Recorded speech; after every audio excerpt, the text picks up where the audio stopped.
Okay, we're back here with Owen Staton. Owen, how are you, mate? I'm okay, my buddy. How are you? Everything all right? Good, mate. We just can't stop meeting each other, can we? No, we can't. We can't. It's like, even though, we live across the world from each other, we just keep bumping into each other. It's really weird. Yeah. So I was interviewed by you 2 days ago. Was that right? We were, yeah. We were, and it's been well received. You were interviewed on Gory Days, where we talked about your background and how you came to be where you are, really. And it was really interesting, Josh. And yeah, I've been thinking about that a lot. You've got a really good sort of hobby journey, which was good, and people can go and watch that if they want. That's great. Okay, I'll leave a link down below in the show notes or in the YouTube description there, so people can click on that link and check that out, and check out the other interviews that you have there with Marcel, and obviously the future interviews I had from different community members, which I've been really looking forward to listening to. Yeah, so it's been a really great initiative that you've done, mate. That's really good. I really like that. Well, thank you, and I've got a few other people lined up as well to tell their story. So I really want this. I want it to be quite an emotional thing, because it's had such an effect on people, gaming, and the way that a lot of people, it's brought them, a place where they feel at home. And I'd really love to hear people's stories about the effect that games have had on people, about armies, about different things they've done. And I think that could be really interesting and a nice little paint along thing for people, Yeah, I think so too. Hmm. So, as we discussed in our interview, you asked me a very really hard question, actually. Like, well, maybe easy for me to answer, but it may be difficult for other people. What was your favorite book? And it could be of any genre, any type. And I just said the Dwarf 4th edition army book. You did, yeah. No, that was a big call, wasn't it? That was a big call. I mean, you look at literature, the history of it. You could look at Shakespeare, at Dickens, at Tolkien, all those things. I don't know how much of a reader you are, Josh, but you went with the Dwarf Army book, and I was quite taken aback by that. But then I thought myself as well about how that book had had an effect on me. I can remember the day I bought that book, and I can remember at the time I was working in the Laser Dome in Swansea, which was like a laser quest type thing. And it was the first time it was in college, and it was the first time I had a regular small income. And I had no interest in dwarves. I'd always been an orc player, a beastman player, that type of thing. And then one day I strolled over to the comic shop in Swansea, and there was the new Dwarf 4th edition Dwarf Army book with that cover right behind you there. And for some reason, I picked that up. And for some reason, I took that home and started to read it.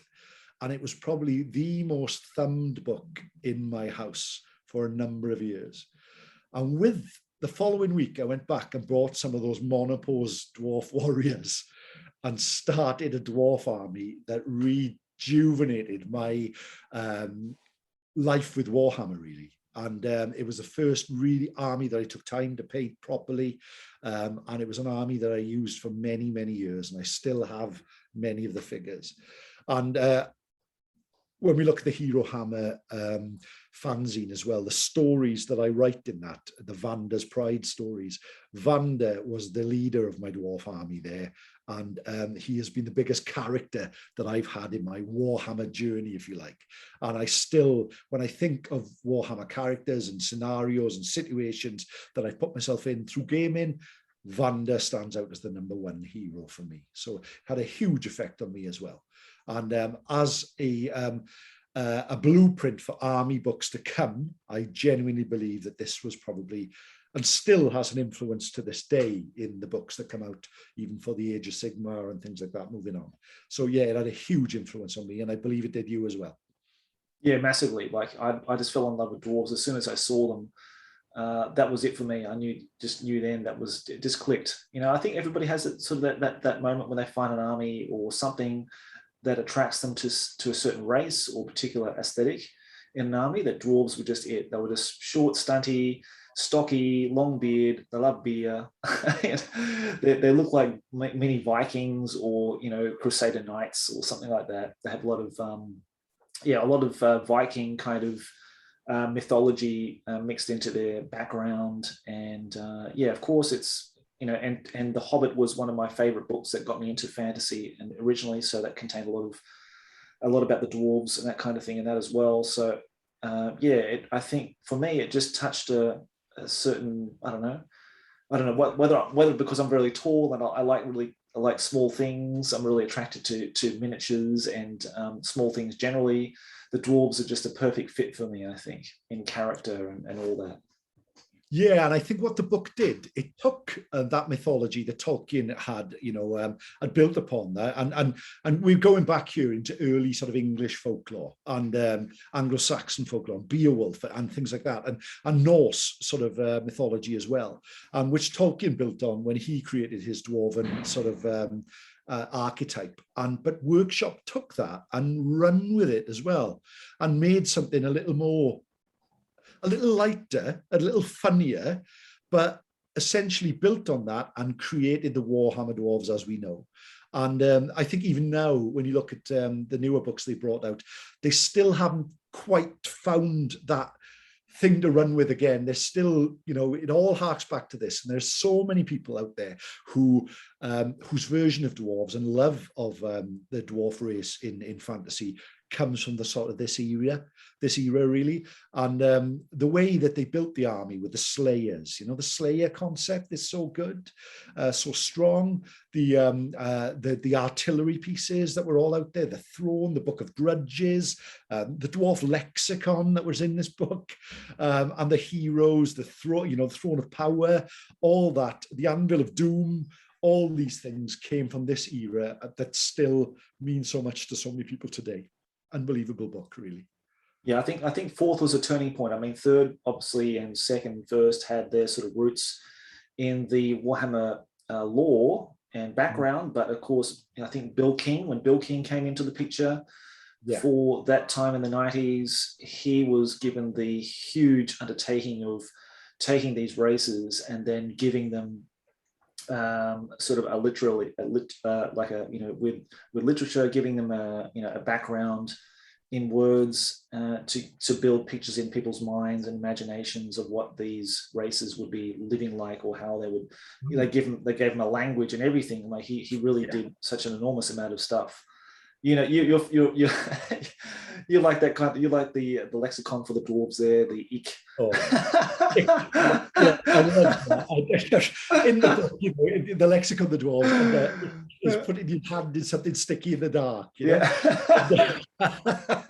That to me, that was such a running joke in my gaming club as well. Yeah. And my dwarf army, and it was just built around that. But I don't think, I know there hasn't been an army book before or since that I'd read so much. I'd read every single word in that book many, many times. You look back at it, and I know that you're very much involved in Hero Hammer and that white dwarf look of the time. And this book could just be a really thick white dwarf, couldn't it? It's still got that 90s look about it. The painting is so bright, it's so attractive. The figures are done in that style that we love with the goblin green bases. Everything about it just screams a brilliant look. And there has not been a range before or since this dwarf range to match it. It was a perfect range of figures to go with a perfect book. Yeah. And they played in a really good way on the tabletop as well.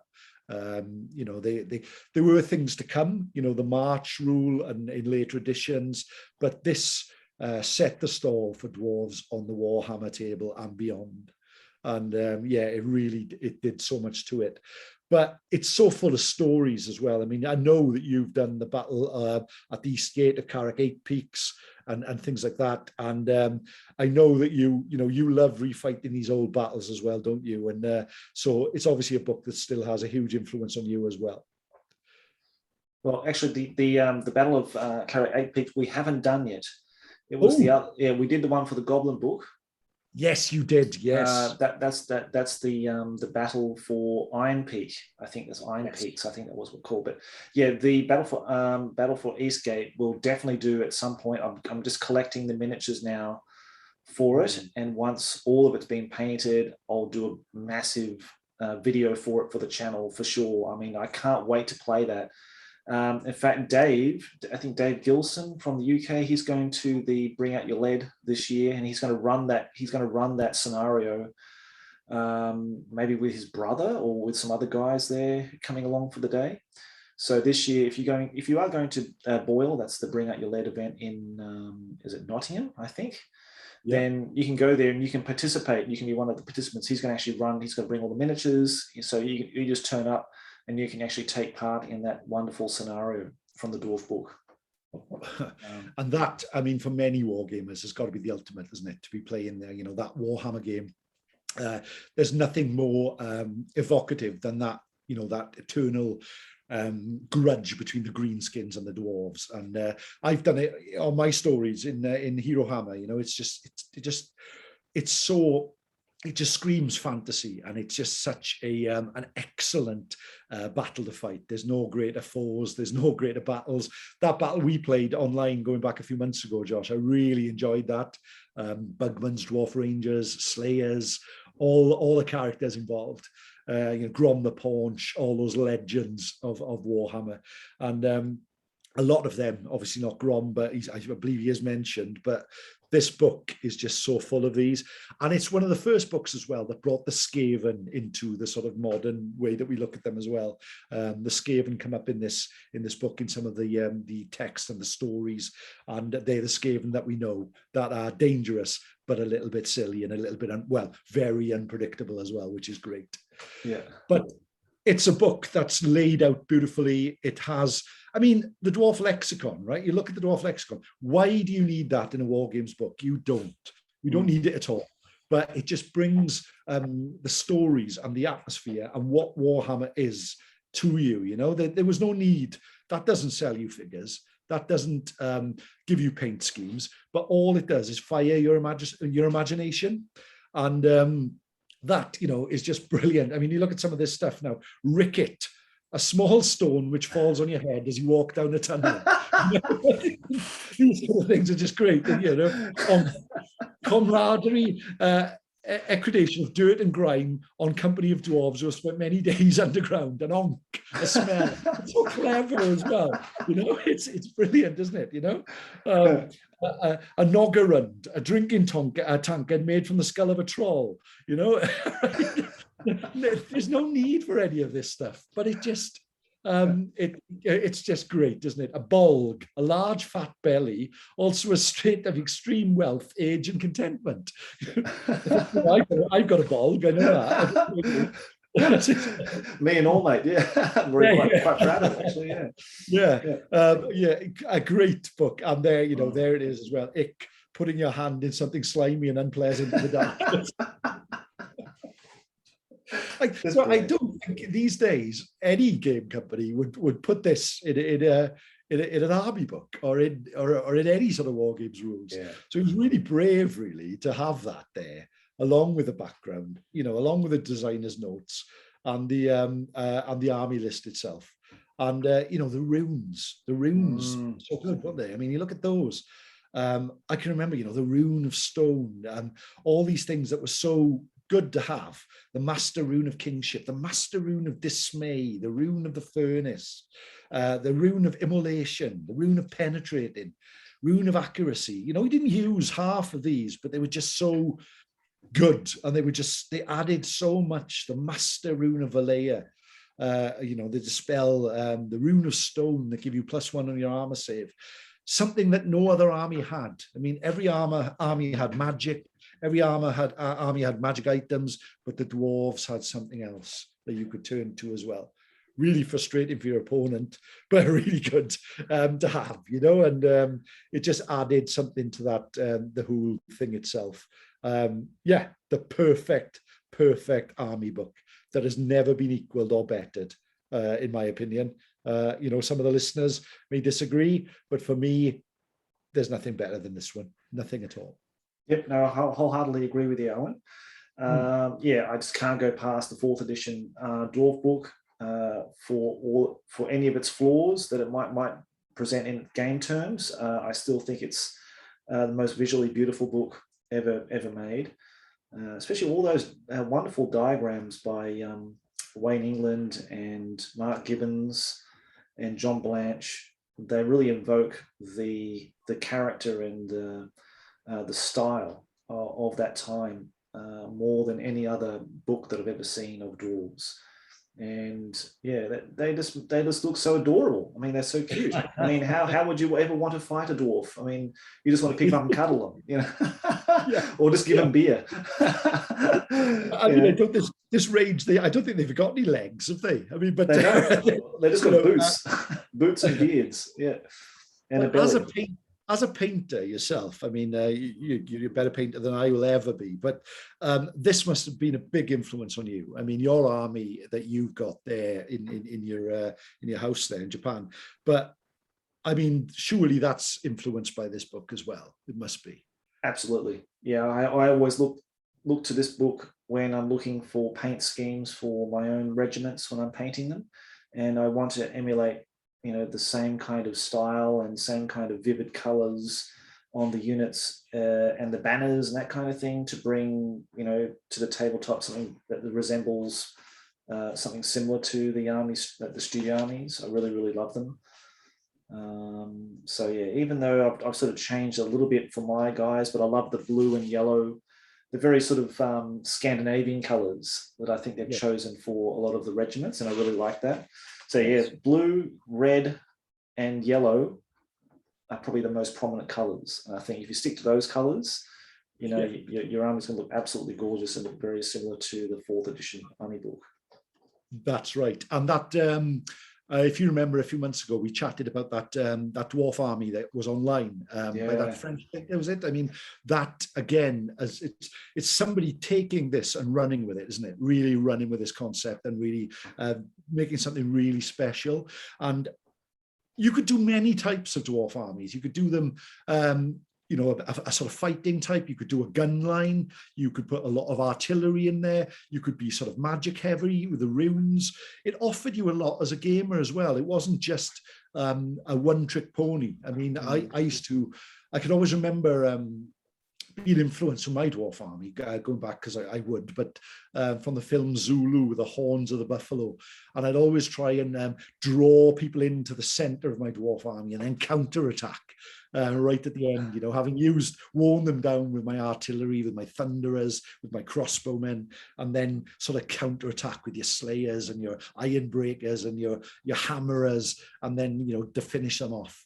And yeah, I probably had more draws than anything else, but it was something that, yeah, really sort of appealed to me. And I miss gaming with my dwarf army, and I miss gaming in this era as well. And I know that what the Crown and Command is all about is this sort of reminiscing that we do and bringing us back to this era where maybe things were a little more innocent, but they were a hell of a lot of fun. And that's what this book is all about, really. For me, it's great. But there we go. I know you look at you've got a wallpaper of the cover behind you, you know, and that's probably your real wall, is it? You've painted that. I'll have to get Dave Gallagher's services at one point when win the lottery, so he can come and paint my walls with the cover of the Dwarf Army book. And Mark Gibbons, and have all of them here. Paul Bonner, the whole lot, just come in here and just paint the whole bloody thing. Be awesome. But but no, like what you said is true. I mean, I think that people, and it's really surprising too, because when I got back into the Hero Hammer community, it was really surprising to see how many people play dwarves. Now, competitively speaking, in terms of gameplay, they were like the lowest ranked competitive army. Like, no one took dwarves if you wanted to win a tournament. If you wanted to win games, no one took dwarves, okay, because they were just the most slowest, you know, of armies. And, you know, the maneuverability, the speed was a big thing. But people were just drawn to them because I think they found something they could relate to in dwarves. I don't know, something in their nature, maybe, perhaps. It wasn't just the love of beer. It was maybe more of their loyalty or their stubbornness or something about them. And of course, looking at the models, they were just gorgeous. I mean, they were just absolutely beautiful. And of course, everyone loves, I think most boys love Vikings. I mean, they love this gritty determination to just cut down people, whether they're bigger, badder, and stronger. They don't care. They're going to, face the odds, whichever way it comes. And I think that's the way I look at dwarves as well. I know I'm always going to be outnumbered or I'm going to be outclassed, I don't care. I'm just going to throw the dice and have fun and just play within the spirit of things.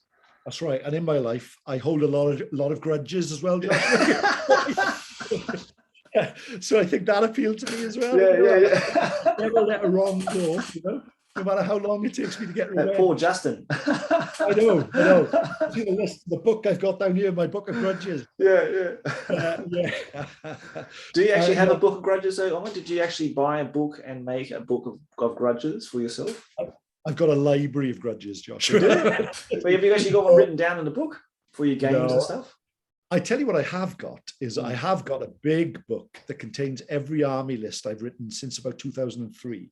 Wow. Really big. It's a big black book that for years, and it's all full of scribbles and mess and spells I used and things like that. But I've always wanted to write, a battle report about all the battles that I fight. And I've always got that idea. And I sort of do it now, don't I, with the channels and things. We talk about, games we've played.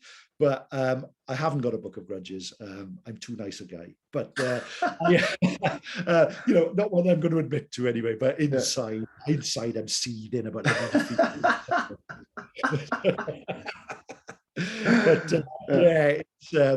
But I think they're the ultimate underdog, aren't they, dwarves? And I think as gamers, we're often underdogs. So I think they appeal to us. But there's never been a better range of figures than this as well, that still last to this day. And I know that when we look at the Discord chat and we look at the chat in the community that we're both part of, I don't think there's anyone out there who doesn't want those figures or doesn't want that army, at least one of their armies, to be that old dwarf army, because it's so appealing, so good, so nice. Yeah, I don't know anybody who actually hates dwarves. I don't know anybody who's ever said, I hate dwarves.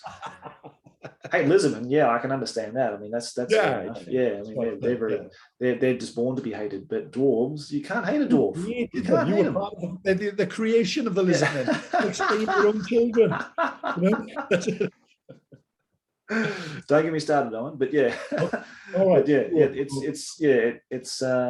think it's just, I don't know. It's just the nature of the dwarves that maybe people will just embrace, and they think, oh, they're cute, they're funny, they seem like a really nice, charming little army to play. But then, people either just natural born dwarf players and they just stick to dwarves forever, or they might, I think so. You can be a natural. I think I'm a natural born dwarf player. I think I have to be. Yeah, I think you got to be. I think the people who play dwarves just play dwarves and that's it. I don't think they sort of tinker and, go and experiment with different armies. I think if they play dwarves, that's it. But I'm a bit of a slut in that sense. They never move far from the dwarf fold. Yeah. I'm a bit of a traitor though, because I play Orc Goblins. Now I'm playing Skaven. So I'm playing the two most hated enemies of the dwarves. And I enjoy playing them. Yeah. Yeah, your dwarves on the shelf in your room there are absolutely seething about that, aren't they? Yeah, Thorgrim's writing to the grudges as we speak, as I'm saying these words. But I think it's like when we played, I played the dwarves, you played the orcs, and I can remember winning that game, and I think inside you were secretly pleased, that the dwarves had. Yeah, you were secretly pleased. Yeah. So, I think part of you sheds a tear every time your dwarves lose. So absolutely. It does. It's a real psychological effect with me, because I don't want to kill any dwarves, and I want them to beat me. Yeah. So I'm the ultimate opponent. If you're a lover of dwarves and you want them to win, please play me, because I'll go soft on you. Yeah, don't worry. There we go. I think what we talked about as well for the guys before we met.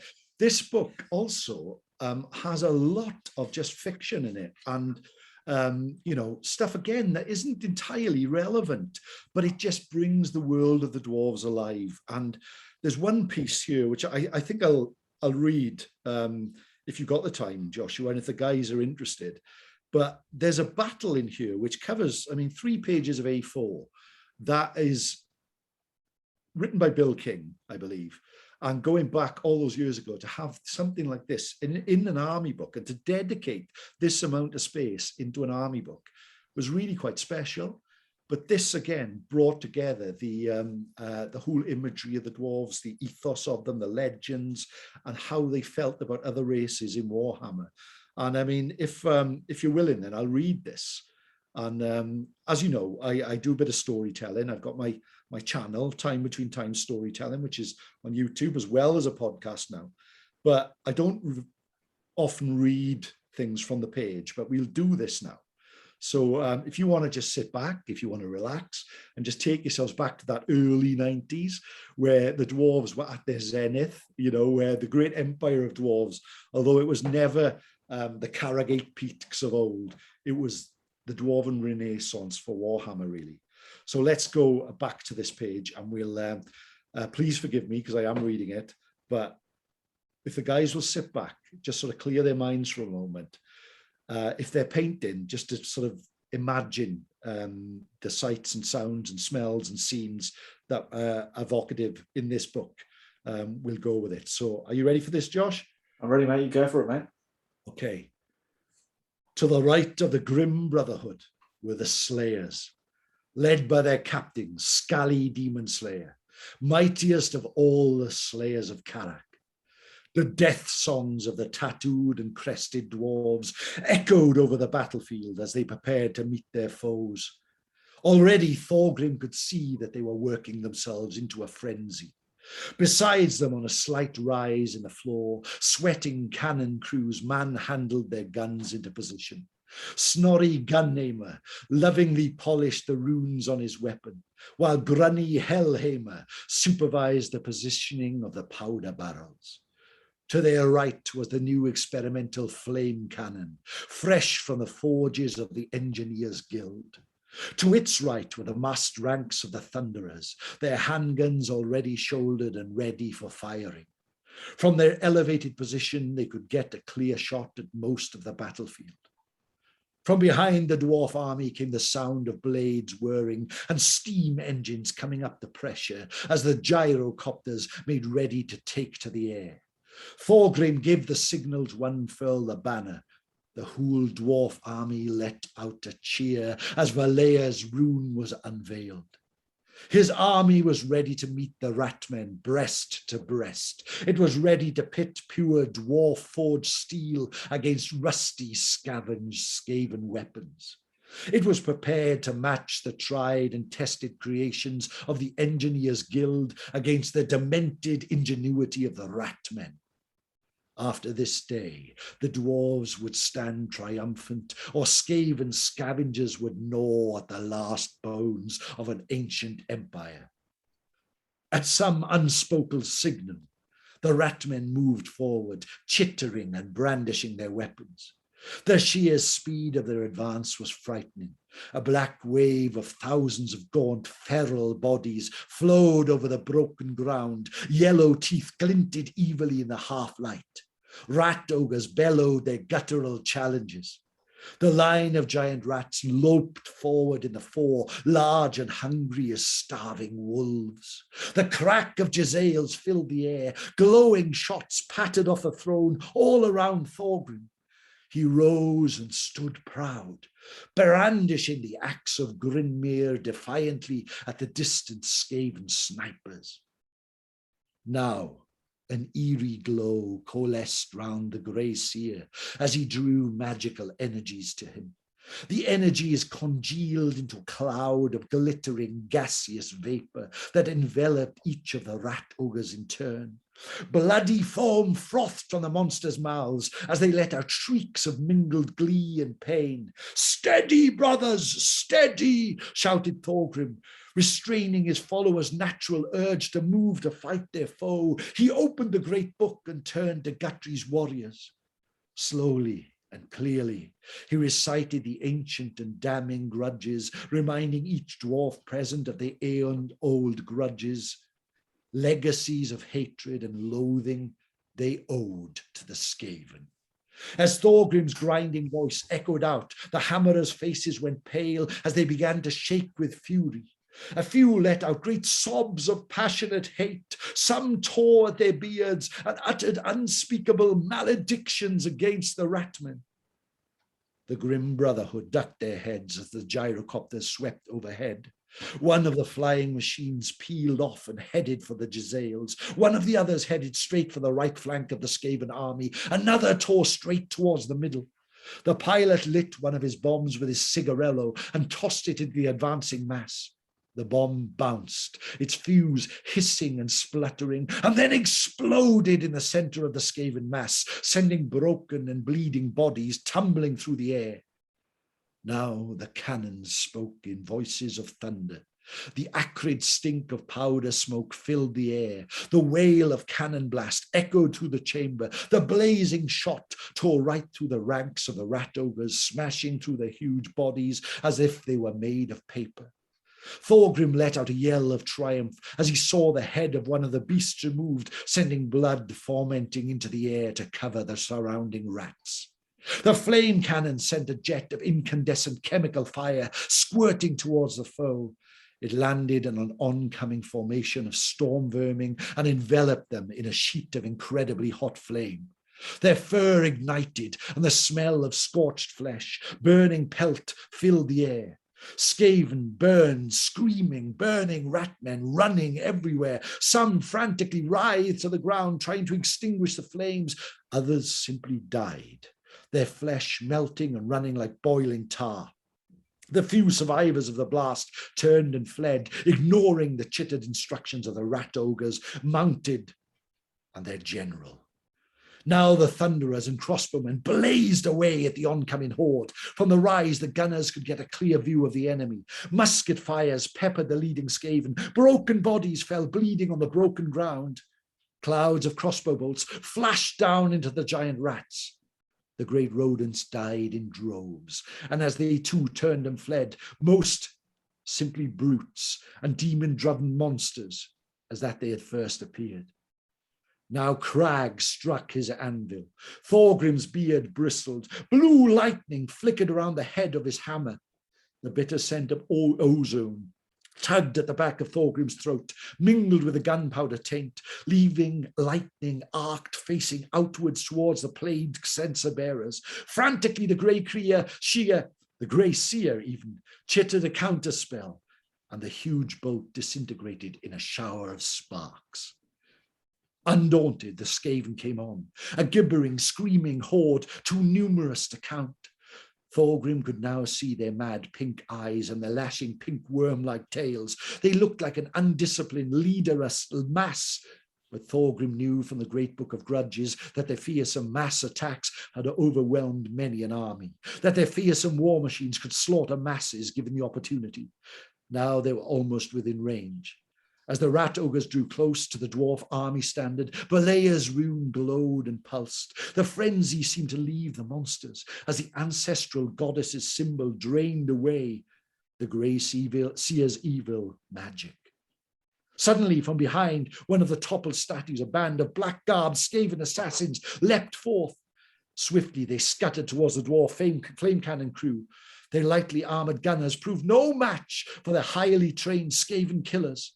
A savage melee erupted around the weapon as the dwarves sold their lives dearly. One Skaven fell with the hands of a dying gunner wrapped immovably round its broken neck, even as his poisoned weapon buried itself deeply in the dwarf's gut. Thorgrim cursed the fact that he was too far gone to intervene. That was one more item for the Book of Grudges. One more Jezzail fire rang out. The rat gunners had obviously decided that Thorgrim was immune to their fire and concentrated on the cannons. Brave dwarf gunners fell, their bodies riddled with the vile shot used by the foe. Thorgrim saw one dwarf fall to the ground, his body spasming in pain. A second shot tore into him, knocking him back a full 6 inches before he lay still. Once more, the grey seer chanted, and to Thorgrim's horror, thousands of tiny red eyes winked in the gloom. It seemed as if all the rats who had ever infested the tunnels beneath Everpeak had drawn together an amassed horde in a great pack. The grey seer gestured, and a tide of vermin swept forward towards the dwarf army, their rabid jaws glistening. Crag summoned magical energies from the anvil with his hammer and sent a bolt of power lashing towards the oncoming rats. The malevolent intelligence that had bound them together faded, and they scampered away to whence they came. In the middle of the Skaven army, the grey seer gnawed his tail in frustration. Once more the hammer clanged against the anvil. Once more titanic bolts of Corenthian energy leapt out at the poison wind globadiers.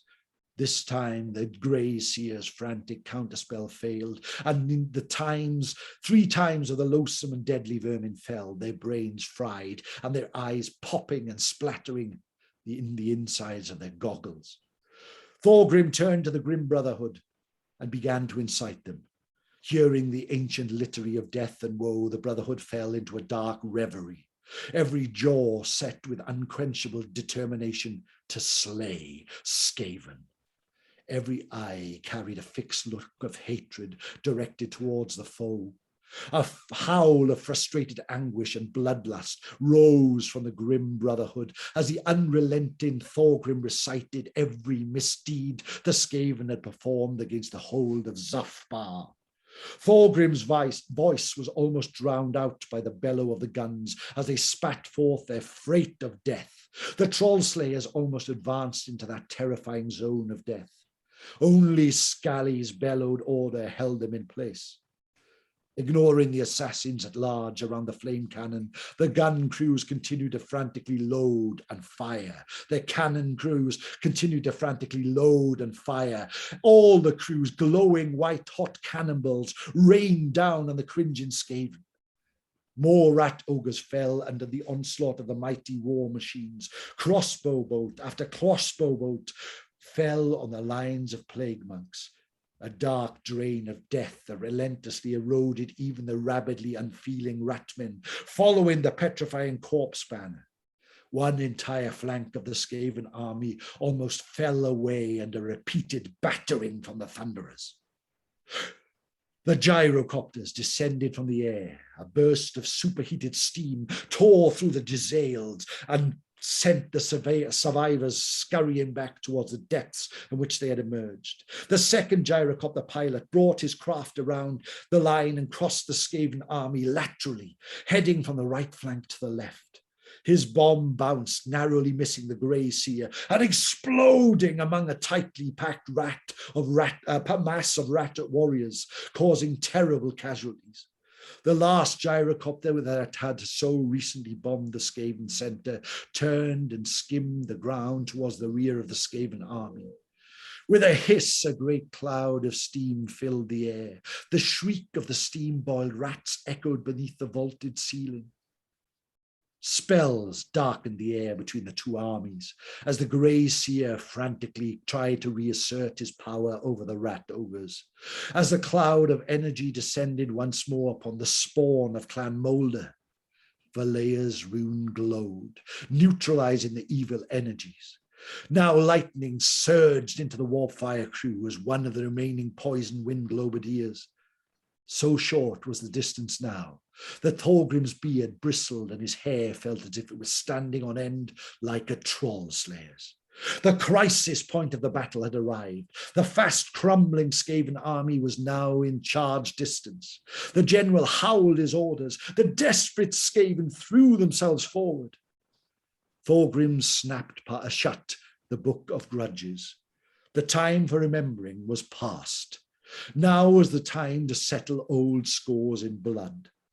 It was like something out of a nightmare, watching the vast wave of man-sized rats race towards him, all snapping jaws and lashing tails.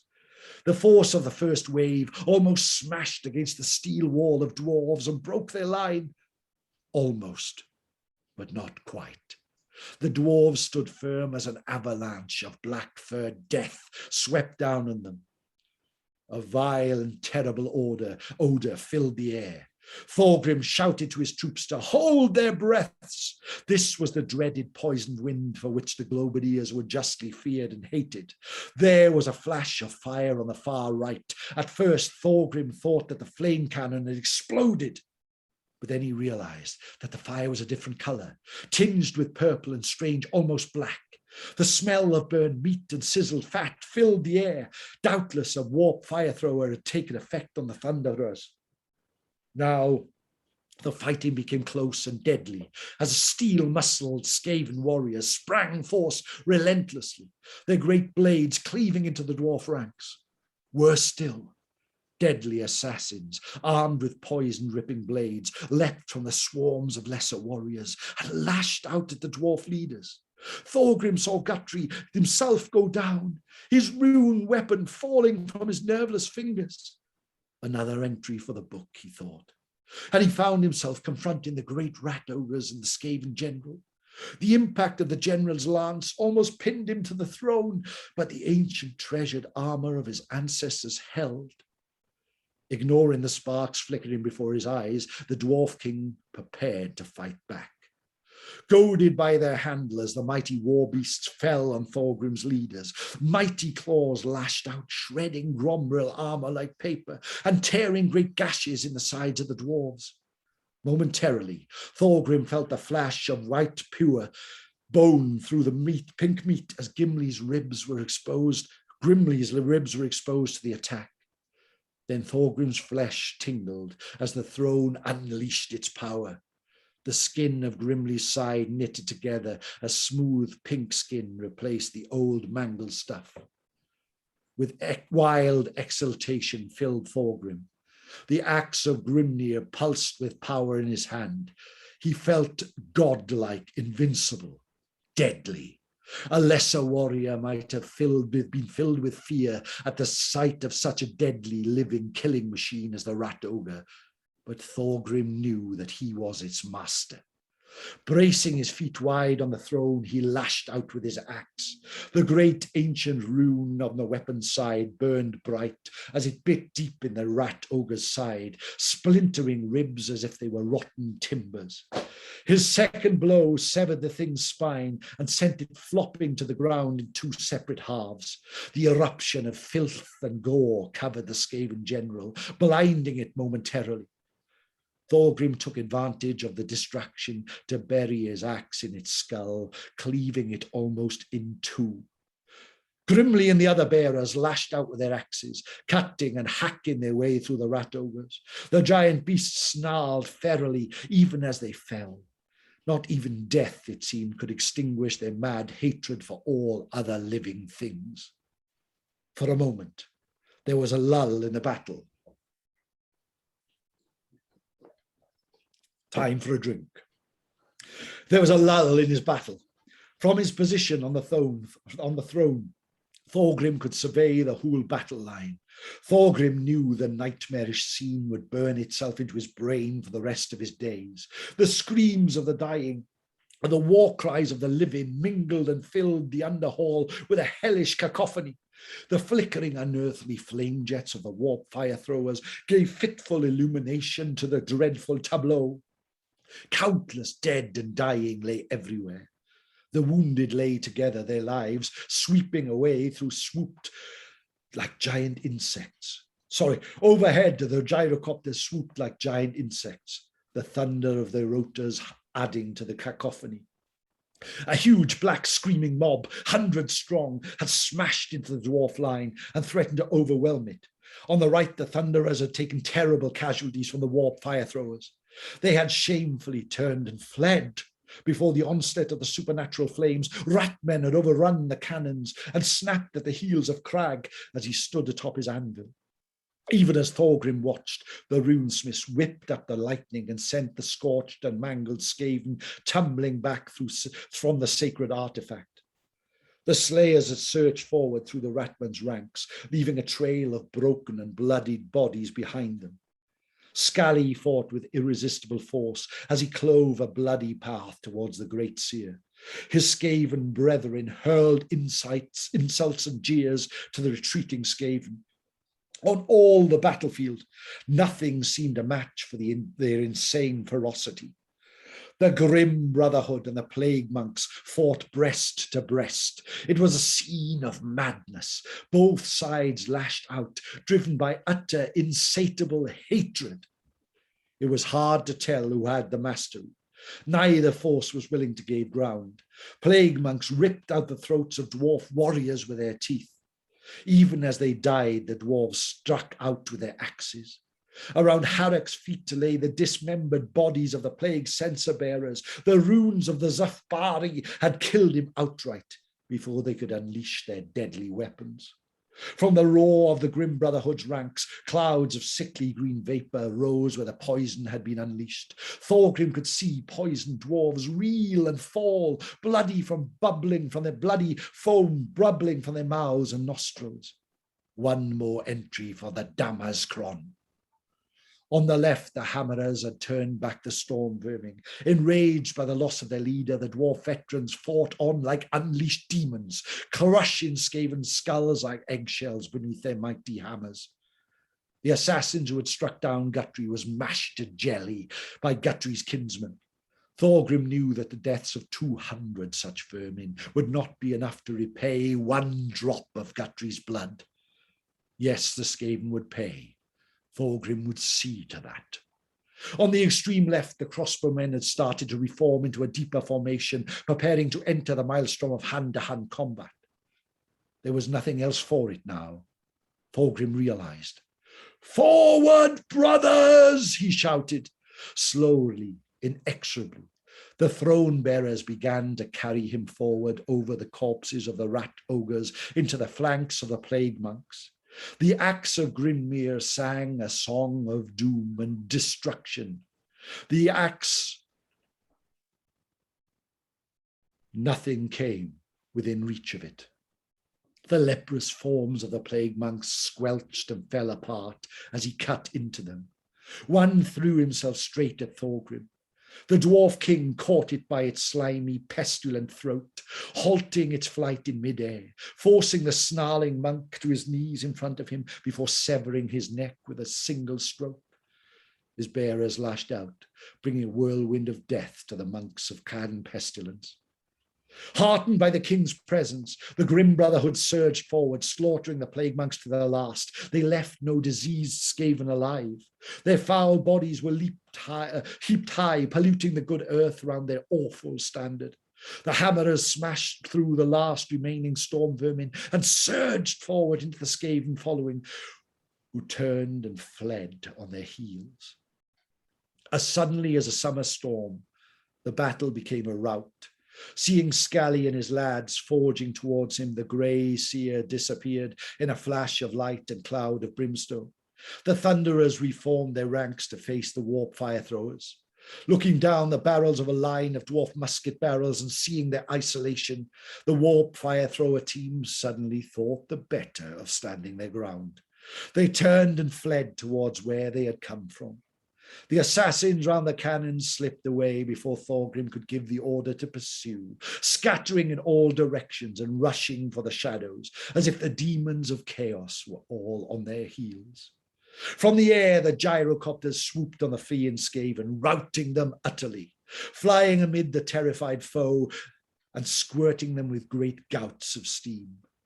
Suddenly, the dwarves stood alone in possession of a battlefield carpeted with black-furred corpses. Thorgrim surveyed a scene of utter carnage, of hacked-up bodies and mangled flesh. He looked out on the field and was filled with a mixture of triumph and gloom. One by one, the captains of the dwarf regiments made their way through the twilight towards him. One by one, they kneeled before the throne. Thorgrim opened the great book of grudges. "Name the dead," he commanded. Whew. Oh, Owen. Ouch. Thank you, sir. Ouch. Sorry for the mutterings and mumblings. No, mate, you did beautifully. You did beautifully, Owen. That's wonderful. Thank you, mate, for that recital. What a great, to have that in an army book. Just text that doesn't sell models. It doesn't, sell scenery. It doesn't even sell an army book, but it's just there in place. Such an evocative image. And that last line, "Name the dead." Yeah. It's so good. It's so good to have that there. Yeah. But yeah, the Dwarf Army book, what can we say, Josh? It's a work of wonder. And it's a work that probably means a lot to many gamers. And certainly to me anyway. So, and to you, we know it's your favorite book of all time. Mate, Thorgrim Gridgebrunger, you can't go past him. I mean, he's got the Book of Grudges, he's got the Axe of Grimnar. He's got everything. He's tooled up to the max, that boy. and he's just going to lead his army. He's as slow as anything. Moves 3 inches. Who cares? You know, you can hit him with a stone thrower, it just bounces off. And you know, like, yeah, I think that story really encapsulates Thorgrim's story totally. And it does. And what I liked as well is the way the Axe of Grimnir. Obviously, it's Gotrek who has the other one, doesn't he? And but it never actually says that. It just implies about him walking off. You know, the god walking off into the chaos wastes, and then Gotrek comes back with this other axe. And yeah, and how many stories have come from that, and books and novels, and you know, Gotrek and Felix. Gotrek, you know, he still exists in the new Age of Sigmar background. So that character is coming up to like 30 years old, and it all stems from this book, which is fabulous. Yeah, it's wonderful, isn't it? It is. Well, thank you very much again, Owen, for your wonderful, candid recital of that story. I'm sure if Bill King himself could listen to that, I'm sure he'd be really, really chuffed, mate. So one day I hope he can. Yeah, apologies for butchering some of his words there, but you did beautifully. The alliterations and things in that are great. But I hope the listeners enjoyed anyway. So, mate, I did. They will. Don't worry. Okay. Well, thank you, Josh. Thank you for having me again. We should have a chat about other books in the future. Although, as we say, I don't think any of them live up to this one, but maybe we can have a look at some of the other stuff as well, and maybe some of the listeners will send in suggestions. Yeah, well, that's a good point. Maybe the listeners should get involved. I really like the community involvement with our chats. So if they have some kind of recommendations that maybe you would like Owen to look into, maybe some of the background lore or stories of one of the army books from the 4th or 5th edition era, please let us know in the comments, and we'll ask Owen if he feels up to the task of deep diving into those lore stories and reciting them for us for the show. There we are. Hey, thank you, Josh. You take care. I know it's late there. And there's only one, you know, there's only one way we can finish this, isn't it? Just for me, before I go, there's only one thing we can do, and that's close the Book of Grudges and name the dead. Yeah. All right, my good friend. Take care, right? Thank you very much again. Okay, good night. Bye-bye. Bye-bye.